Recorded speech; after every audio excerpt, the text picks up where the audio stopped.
Hello दोस्तों, कैसे हो आप सभी। उम्मीद करता हूँ अच्छे होंगे। आज से हम ल्यूसेंट के क्विज क्वेश्चन से स्टार्ट करने वाले हैं। ल्यूसेंट का पूरा क्विज। सबसे पहले हम इतिहास से शुरू करते हैं। सबसे पहले इतिहास में सामान्य परिचय से शुरू करते हैं। सामान्य परिचय, इसमें हर एक सेट में 10-10 क्वेश्चन हैं, तो यानी कि सामान्य परिचय में 40 क्वेश्चन होंगे। तो 40 क्वेश्चन से सबसे पहले क्वेश्चन से स्टार्ट करते हैं। चलिए शुरू करते हैं। ये देखिए इतिहास का पहला क्वेश्चन। चलिए पहले क्वेश्चन से स्टार्ट करते हैं।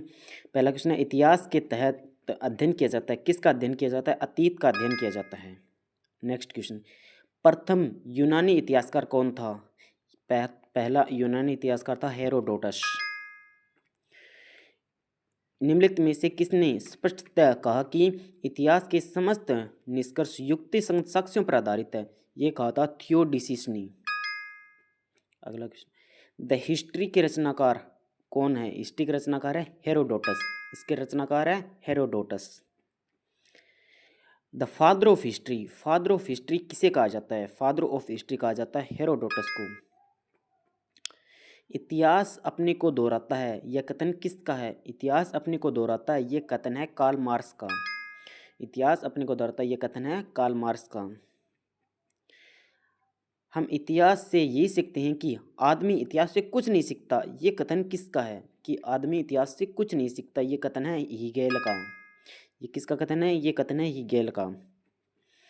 किसका कथन है कि समस्त इतिहास वर्ग संघर्ष का इतिहास है? ये कथन है कार्ल मार्क्स का। संघर्ष वर्ग का इतिहास है, ये कथन है कार्ल मार्क्स का। निम्नलिखित में से कौन सा एक इतिहास के विषय में कार्ल मार्क्स के संक्षिप्त वर्णन करता है? इन्होंने कहा था, ये ऑप्शन बी इसका राइट आंसर है, इतिहास शोषक और शोषित वर्गों के बीच संघर्ष का सिलसिला है। कार्ल मार्क्स ने कहा था कि संघर्ष का सिलसिला है। निम्नलिखित में से किसने द्वैतवाद भौतिकवाद के सिद्धांत? ये द्वैतवाद भौतिक सिद्धांत में कहा था कि संघर्ष का, ये कार्ल मार्क्स का है। अब अगला 11 से 20 वाले क्वेश्चन की प्रैक्टिस सेट की तरफ चलते हैं। चलिए अब अगला क्वेश्चन शुरू करते हैं। अगला क्वेश्चन है, कार्ल मार्क्स ने वर्ग संघर्ष की प्रक्रिया को निम्नलिखित में से किस सिद्धांत से समझाया? ये 10 नंबर क्वेश्चन था, उसी का वही क्वेश्चन है। ये द्वैतवाद भौतिकवाद का सिद्धांत से समझाया था कार्ल मार्क्स का संघर्ष का इतिहास। इतिहास विगत की राजनीति है, यह कथन किसका है? यह सिल्ले का कथन। इतिहास विगत की राजनीति है, विगत की राजनीति, एक स्थान किसका है? सिल्ले का। इसको मिलान करना है, ठीक है। सबसे पहले ओकसाट, ओकसाट, ओकसाट, ये है ओकसाट का 3, एक का 3, एक का 3, एक में ये एक का 3। अब नीचे से इसको याद कर लेते हैं। देखो, ओकसाट ने कहा है कि सच यह है कि इतिहास अतीत वर्तमान के साथ बदलता है। इतिहास में अतीत वर्तमान के साथ बदलता है। ट्रेवेलियन ने कहा था कि इतिहास का महत्व वैज्ञानिक नहीं है। इतिहास का महत्व वैज्ञानिक नहीं, ट्रेवेलियन ने कहा था। कोलिगवुड ने कहा था संपूर्ण इतिहास विचारों का इतिहास है। और ब्यूरी का कथन है कि इतिहास स्वतः मात्र एक विज्ञान है, इसमें कम नहीं और इससे अधिक नहीं। मतलब एक विज्ञान है, इससे ज़्यादा नहीं और इससे कम नहीं। ये किसका कथन है? ब्यूरी का। चलिए अगला क्वेश्चन चलते हैं। अगला क्वेश्चन है, किस इतिहास दर्शन ने कहा था कि समस्त इतिहास समकालीन इतिहास है? ये किसका कथन है कि समकालीन इतिहास है? ये है बेनिडिक्टो क्रोचे का। अगले क्वेश्चन पर चलते हैं। इतिहास अतीत एवं वर्तमान के बीच अंतहीन वर्तता है। अतीत और वर्तमान के बीच अंतहीन वर्तता है, ये किसका कथन है? ये कथन है E.H. कार का। इतिहास अंतहीन वर्तता है, ये E.H. कार का। तिथियों के साथ प्रयुक्त होने वाला BC किसका संक्षिप्त? ये है बिफोर क्रिस्ट। तिथियों के साथ प्रयुक्त होने वाला AD का मतलब पूर्ण रूप क्या है? एनो डोमिनी। इसका पूर्ण रूप है एनो डोमिनी। वर्ष 50 ईसा पूर्व, ये 50 ईसा पूर्व किसका है? 50 ईसा पूर्व किसके बाद आता है? ये आता है 150 ईसा पूर्व के बाद आता है। वैसे 150 से पहले आना चाहिए, लेकिन पूर्व में ना आगे चलता है टाइम पीरियड, पीछे से चलता है, जैसे माइनस में चलता है ना वैसे चलता है। वर्ष 1015 ईस्वी किस शताब्दी में आता है? 1015, जैसे अब 21वीं शताब्दी से लेकिन चल रहा है 2000 सॉरी। तो 1015 ये 11वीं ईस्वी हो गया, 11वीं शताब्दी। अब ये देखा, विक्रम संवत, विक्रम संवत होगा 78 ईस्वी, नहीं विक्रम संवत होगा 58 ईस्वी, यानी ए का 4 होगा। और शक संवत, शक संवत होगा 78, शक संवत होगा 78, यानी कि बी का 3, ए का 4, बी का 3, डी ऑप्शन है। और सी गुप्त संवत होगा 320, सी का 2। और लास्ट वाला क्या, कली संवत, ये होगा 3120, 3120, ये कली संवत होगा, इनके डी का। चलिए अब अगले क्वेश्चन शुरू करते हैं। विक्रम संवत, विक्रम संवत, विक्रम संवत क्या है, ये 58 ईसा पूर्व। देखो 58 ईसा पूर्व और नीचे वाला 78 ईस्वी है, यानी ये एडी है और ऊपर वाला बीसी है, ठीक है ना। विक्रम संवत 58 बीसी है, यानी कि इनमें गैप पूछेगा तो 100 कितना हो जाएगा, ये 135 वर्ष का गैप हो जाएगा, ठीक है। आगे क्वेश्चन आएगा इसमें। शंख संवत का प्रारंभ किस सम्राट शासन ने किया। शंख संवत का प्रारंभ 78 ईसा पूर्व में ये कहा किया था कनिष्क ने।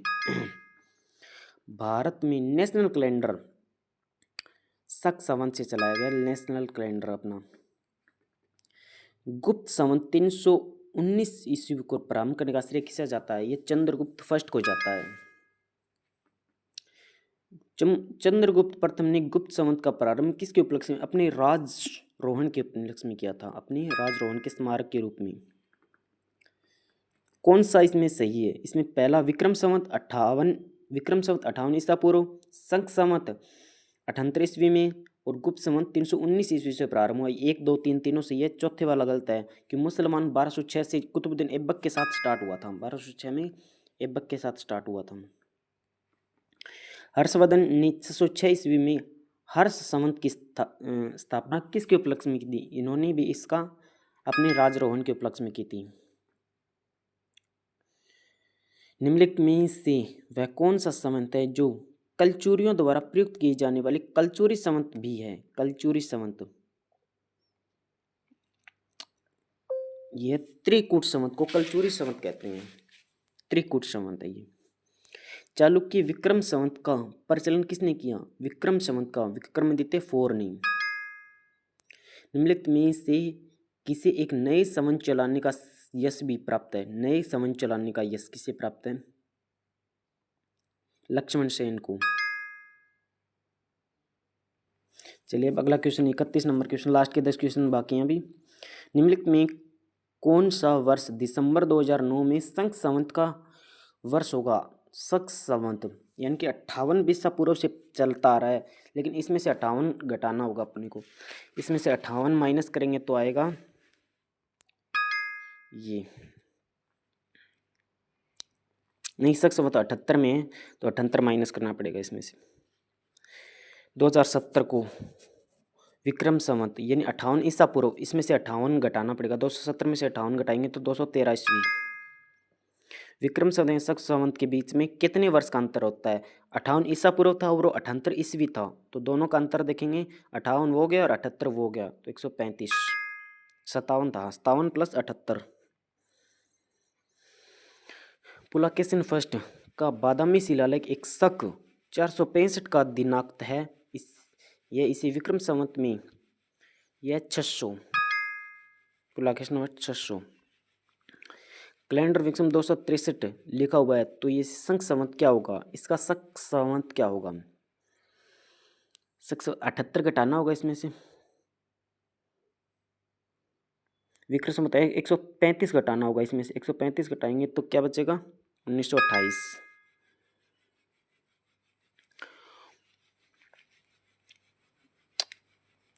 पुरातत्व में स्तर विन्यास पद्धति निम्नलिखित में से किसको समझने के लिए प्रयुक्त की जाती है, किसको, किसी संस्कृति के विस्तार की सीमा, भौतिक अवशेष के क्रमिक, बस्ती निवासियों के शारीरिक, इसका है भौतिक अवशेष के क्रमिक निष्पेक्षण का।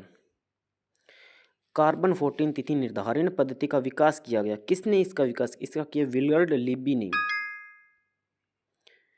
काष्ठ, अस्थि और शक के पुरातात्विक नमूनों का काल निर्धारण करने के लिए निम्नलिखित में से कौन सा अपनाया, कार्बन डेटिंग प्रयुक्त होता, क्या प्रयुक्त होता, कार्बन डेटिंग में होता है, कार्बन डेटिंग में होता है जीवाश्म। प्रागैतिहासिक का अंत एवं इतिहास का प्रारंभ तब माना जाता है, मानव ने चलना सीखा, मानव ने एक दूसरे से बात करना सीखा, मानव ने लिखना सीखा, मानव ने घर बनाना सीखा, मानव ने लिखना सीखा तब से प्रागैतिहासिक काल का अंत और इतिहास का आरंभ। मानव ने लिखना सीखा तब से इतिहास का प्रारंभ होता है। चलिए दोस्तों, अब 40 क्वेश्चन समाप्त हो गए। सामान्य परिचय इतिहास का समाप्त हो गया। ये वीडियो 10 मिनट में देखो अपने 40 क्वेश्चन कर लिए रिवीजन। ठीक है, इसका अब नेक्स्ट पार्ट आएगा। नेक्स्ट पार्ट अब आगे हम करेंगे ऐतिहासिक स्रोत, उसके बाद प्रागैतिहासिक काल, उसके बाद हड़प्पा सभ्यता, उसके बाद वैदिक संस्कृति, उसके बाद महाजनपद काल, और उसके बाद धार्मिक आंदोलन, मौर्य काल। ये देखो इतने टॉपिक है इसमें। प्राचीन इतिहास यहाँ पर कंप्लीट हो जाएगा, प्राचीन गुप्त काल पर। ठीक है, चलिए समाप्त करते हैं यहीं पर वीडियो। अगर वीडियो अच्छी लगी तो कमेंट करना, लाइक करना और अपने दोस्तों के साथ शेयर करना। Thank you.